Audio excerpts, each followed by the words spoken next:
നിങ്ങൾ എത്ര ആലോചിച്ചാൽ മതി. കുറച്ച് കഴിഞ്ഞ് ഫ്യൂച്ചറിൽ അല്ലെങ്കിൽ ഭാവിയിൽ നിങ്ങൾ ഒരു റെസ്റ്റോറന്റിൽ പോകുമ്പോൾ അതിന്റെ മെനു കാർഡ് എടുത്തിട്ട് അതിന്റെ പ്രൈസ് ടാഗ് നോക്കിയിട്ട് ഫുഡ് ഓർഡർ ചെയ്യാൻ പറ്റാത്ത രീതിയിലേക്ക് നിങ്ങൾ മാറണം. പോയിട്ട് നോക്കിയിട്ട് മെനു കാർഡ് എടുക്കാൻ അങ്ങോട്ട് ഓർഡർ ചെയ്യാം. ഞാനിപ്പോൾ പ്രൈസ് നോക്കില്ല. അതെ, പഠിച്ചിട്ട് കിട്ടിയതാ. ഞാൻ അത്രയും അഹങ്കാരത്തോട് പറയും കേട്ടോ.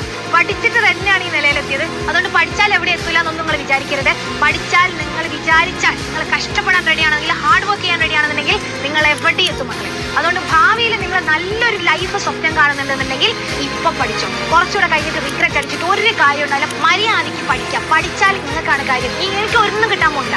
നിങ്ങൾ പഠിച്ചു കഴിഞ്ഞാൽ നിങ്ങൾക്ക് നല്ല ജോലി കിട്ടും, നിങ്ങൾക്ക് നല്ല ലൈഫ് കിട്ടും, നിങ്ങൾ ആഗ്രഹിച്ച കാർ വാങ്ങിക്കാൻ പറ്റും, നിങ്ങൾ ആഗ്രഹിച്ച രീതിയിൽ പൈസ ഉണ്ടാക്കാൻ പറ്റും, നിങ്ങളുടെ പാരന്റ്സിനെ പ്രൗഡാക്കാൻ പറ്റും. ഒരു ഫാമിലിയിൽ ഫംഗ്ഷൻ നടക്കുന്ന സമയത്ത് നിങ്ങളുടെ ഫാമിലിയിൽ അല്ലെങ്കിൽ നിങ്ങളുടെ അച്ഛനെയും അമ്മയെയും നിങ്ങൾ ഒരു ലക്ഷറി കാറിൽ കയറ്റിയിട്ട് ഓരോ മുന്നിൽ പോയിട്ട് ഇറങ്ങുന്ന തീരുന്നതാണ്. ആലോചിച്ച് നോക്ക്. ഇതൊക്കെ ആലോചിച്ച് കഴിഞ്ഞാൽ ആർക്കാ പഠിക്കാണ്ടിരിക്കാൻ പറ്റുക? നിങ്ങൾക്ക് സെറ്റ് ബാക്സ് വന്നിട്ടുണ്ടാവും, നിങ്ങൾക്ക് ഫെയിലിയേഴ്സ് വന്നിട്ടുണ്ടാവും, നിങ്ങൾ തോറ്റിട്ടുണ്ടാവും എക്സാംസിൽ. ഇതൊന്നും ഒരു കാര്യമില്ല. വൺസ് നിങ്ങൾ വിൻ ചെയ്ത് കഴിഞ്ഞാൽ, ഒറ്റ പ്രാവശ്യം നിങ്ങൾ ജയിച്ചു കഴിഞ്ഞാൽ പിന്നെ നിങ്ങളൊന്നും നോക്കണ്ട. അത്രയും കാലങ്ങൾ തോറ്റോ ജയിച്ചോ ഒന്നും ആരും നോക്കാൻ പോകുന്നില്ല.